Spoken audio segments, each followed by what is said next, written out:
winter. What the heck? Where have you been? We're supposed to meet at 5. Sorry, I was at Disney. It's okay. It's also like 105 outside, so it is so hot. But Disney was good. I got an ice cream cone, had a Mickey Mouse shape, took some cute pics. Ooh. Fun stuff. What are we talking about today? Well, today I was thinking about a story that happened like a year ago. But it was so hot today, and I was remembering last year there was another day where it was like so hot. Not 105. Also, it's the end of hot, October. Let's just yeah, that's weird. It's almost Halloween. It's 105. That's Where is pretty fall? insane. That's my question. Yeah, no idea. Anyway, continue. Okay, so I go into the cafe with my friend, and it's super hot, and we're both like really thirsty. So I go and get us water, 2 cups of water. I get mine, put ice in it, water, and as I'm about to put ice in my friend's cup, I just felt like she didn't want ice. And it was so weird because obviously everyone wants ice. It's hot outside, and I just had this feeling like I shouldn't put ice in her cup, and it was so weird. And I literally stood at the ice machine for like 5 minutes debating on whether or not to put ice in her cup. And finally I'm like, this is stupid. Like, I just put ice in her cup and walked back to the table. And we're sitting down at the table and we're talking, whatever. And all of a sudden I see her take the straw and like slowly take the ice cubes out. And I'm thinking, what in the world? And so I say to my friend, I was like, you really didn't want ice in your cup, did you? And she's like, oh, it's fine. It's okay. I didn't tell you. You wouldn't have known. And I was just like sitting there like, oh my gosh, you have no idea. I felt like I shouldn't put ice in your cup. And so I go on, and I'm telling her about how I'm struggling to, hear from God and have the spirit of discernment to figure out when He's talking to me and when it's just like nonsense. And so I'm telling her all this stuff about how I need her to pray for me because I need help understanding when God's talking to me. And she just sits there quietly, and at the end she goes, but Ash, do you realize what this means for me? And I was like, what? And she goes, that God cares. And I just wanted to remind everyone that God really, truly, deeply cares about us. I mean, the God who created the heavens and the earth, the God who made butterflies and I hate butterflies. Butterflies and Disneyland. dolphins and Disneyland. Yeah, sort of, I guess. And all this great stuff.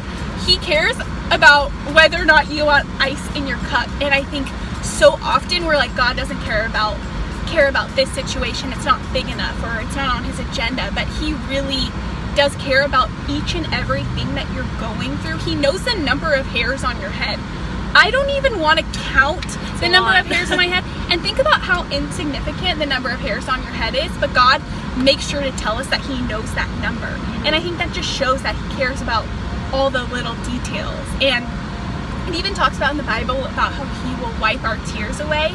And that means that He cares about every single thing that you're crying about. I cry about some weird stuff, but to think that He wipes the tear, what does that mean if someone wipes your tear? That means that they're there, right? I can't wipe your tear if I'm not there. So that should be a comfort to us all to know that God is always with us, even if we don't feel Him, that He's with us, that He's wiping our tears, that He cares. So I just was remembering that today because it was so hot, and I want everyone to remember that He cares. Whatever you're going through, it doesn't matter if it's a little thing, if it seems insignificant, He cares, and He's there for you. That's some good stuff. Definitely very hot. Gonna need some ice in my cup here Okay. at dinner. I'll remember that. At dinner tonight, I'm gonna need it. A lot of things happening in Hollywood. Some things that really stood out to me. Netflix is spending $8 million next year to get all new content because they're doing a lot more Netflix originals. And I really hope that they're not getting rid of the other shows like Gossip Girl and all these things because I really like them. But my Netflix game is about to take off the roof, and I'm just gonna watch Netflix all the time. All these new shows are coming, so it's definitely gonna be a fun time. But Halloween is very soon. It's like 4 days away or something. I don't really know. Maybe more. I don't know. But Lauren Conrad just announced her Halloween costume, and she's Cruella de Vil from 101 Dalmatians. She dyed her hair black and white, has red shoes. She posted on her Instagram, has the big furry coat. I literally was obsessed. Last year I was a Dalmatian, so I was kind of obsessed with it because clearly that was a cute outfit. I had double buns and everything. It was cute. Yeah, it was so cute. But she definitely wins for best Halloween costume. So props to her. And then, of course, that's the thing with Harvey Weinstein is still taking off. It's been 2 or 3 weeks, I think, which is crazy. And then lastly, Freeform just announced their 13 days of Halloween, or whatever they do before Halloween, 13 nights of movies. Hocus Pocus is playing tonight. I'm very excited. It's going to be very fun. I can't watch it because I don't have a TV in my dorm, but in my mind, mentally, I will be watching Hocus Pocus. I think it's tonight at like 6 p.m. or something, so make sure you watch it. It'll be a fun time. Get some popcorn, maybe make some M&Ms in it, make some Halloween popcorn. Pretty fun stuff. That's all for your pop culture. All for your morning devotional. We love you guys. Have a great day. See you later. This is Huntley. Woo! Bye!